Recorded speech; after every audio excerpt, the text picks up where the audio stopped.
Our Benz ran on this ticket that said, we want to get the land back to the people. And once he took power, he was implementing policies that would do exactly that, give land rights back to the people. United Fruit didn't like that very much.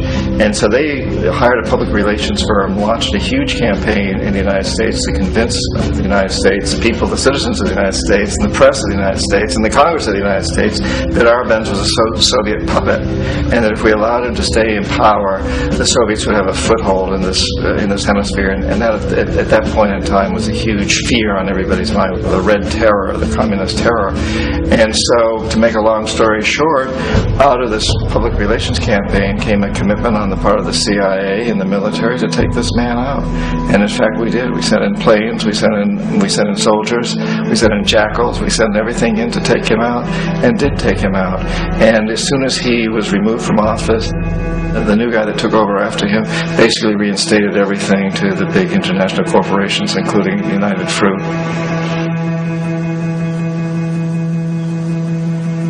Ecuador, for many, many years, had been ruled by pro-U.S. dictators, often relatively brutal.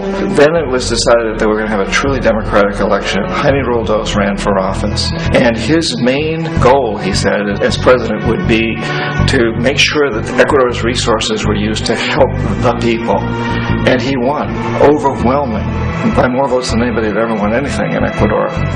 And he began to implement these policies to make sure that the profits from oil went to help the people.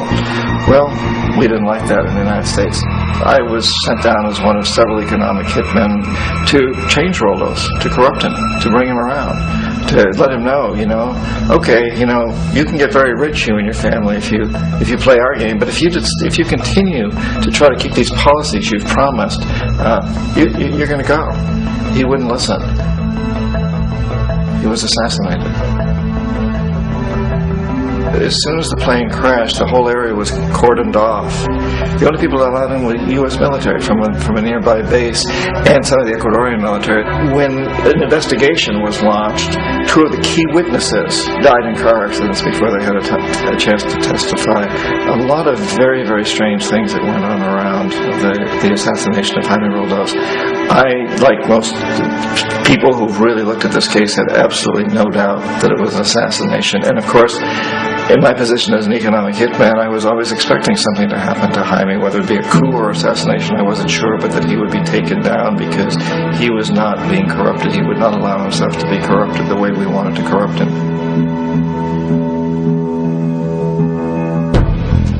Omar Torrijos, president of Panama, was one of my favorite people. I really, really liked him. He was very charismatic. He was a guy who really wanted to help his country. And when I tried to bribe him or corrupt him, he said, "Look, John," he called me Juanito. He said, "Look, Juanito, I don't need the money. What I really need is for my country to be treated fairly. I need for the United States to repay the debts that you owe my people for all the destruction you've done here. I need to be in a position where I can help other Latin American countries win their independence and be free of this terrible presence from the north that you people are exploiting us so badly. I need to have the Panama Canal back in the hands of the Panamanian people. That's what I want. And so, leave me alone. Don't try to bribe me." It was 1981. And in May, Jaime Roldos was assassinated. And Omar was very aware of this. Torrijos got his family together and he said, "I'm probably next. But it's okay, because I've done what I came here to do. I've renegotiated the canal. The canal will now be in our hands." He just finished negotiating the treaty with Jimmy Carter. In June of that same year, just a couple of months later, he also went down in an airplane crash, which there's no question was executed by CIA-sponsored jackals. Tremendous amount of evidence that one of Torrijos' security guards handed him at the last moment as he was getting on the plane a tape recorder, a small tape recorder that contained a bomb.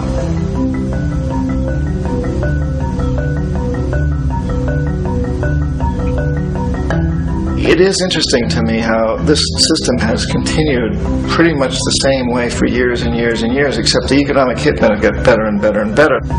Then we come up with, very recently, what happened in Venezuela. In 1998, Hugo Chavez gets elected president, following a long line of presidents who had been very corrupt and basically destroyed the economy of the country. And Chavez was elected amidst all that. Chavez stood up to the United States, and he's done it primarily demanding that Venezuelan oil be used to help the Venezuelan people. Well, we didn't like that in the United States. So in 2002, a coup was staged, which there's no question in my mind and most other people's minds that the CIA was behind that coup.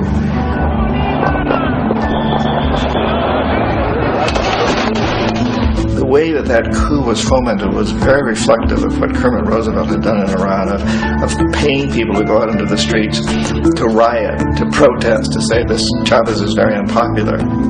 You know, if you can get a few thousand people to do that, television can make it look like it's the whole country, and things start to mushroom.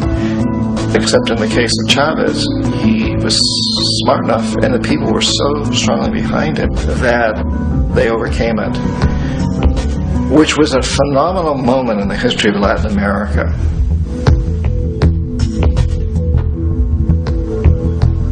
Iraq actually is a perfect example of the way the whole system works. So we economic hitmen are the first line of defense. We go in and we try to corrupt the governments and get them to accept these huge loans, which we then use as leverage to basically own them. If we fail, as I failed in Panama with Omar Torrijos and in Ecuador with Jaime Roldos, men who refused to be corrupted, then the second line of defense is we send in the jackals. And the jackals either overthrow governments or they assassinate.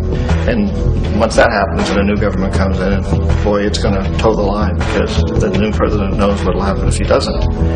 In the case of Iraq, both of those things failed. Economic hitmen were not able to get through to Saddam Hussein. We tried very hard. We tried to get him to accept a deal very similar to what the House of Saud had accepted in Saudi Arabia, but he wouldn't accept it. And so the jackals went in to take him out. They couldn't do it. His security was very good. After all, he had one time worked for the CIA. He'd been hired to assassinate a former president of Iraq and failed, but he knew the system. So in 91, we send in the troops and we take out the Iraqi military. So we assume at that point that Saddam Hussein is going to come around.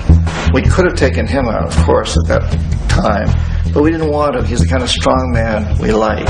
He controls his people. We thought he could control the Kurds and keep the Iranians in their border and keep pumping oil for us. And then once we took out his military, now he's going to come around.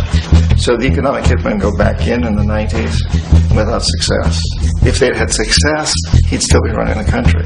We'd be selling him all the fighter jets he wants and everything else he wants. But they couldn't. They didn't have success. The jackals couldn't take him out again, so we sent the military in once again, and this time we did the complete job and took him out, and in the process created for ourselves some very, very lucrative construction deals. We had to reconstruct a country that we'd essentially destroyed, which is a pretty good deal if you own construction companies, big ones. So, Iraq shows the three stages. The economic hitmen failed there, the jackals failed there, and as a final measure, the military goes in. And in that way, we've really created an empire, but we've done it very, very subtly. It's clandestine. All the empires of the past were built on the military, and everybody knew they were building them. So the British knew they were building them, the French, the Germans, the Romans, the Greeks. And they were proud of it, and they always had some excuse like spreading civilization, spreading some religion, something like that. But they knew they were doing it. We don't. The majority of the people in the United States have no idea that we're living off the benefits of a clandestine empire. That today there's more slavery in the world than ever before. And then you have to ask yourself, well, if it's an empire, then who's the emperor? Obviously, our presidents of the United States are not emperors. An emperor is someone who's not elected, doesn't serve a limited term, and doesn't report to anyone, essentially. So you can't classify our presidents that way. But we do have what I consider to be the equivalent of the emperor, and it's what I call the corporatocracy. The corporatocracy is this group of individuals who run our biggest corporations, and they really act as the emperor of this empire. They control our media, either through direct ownership or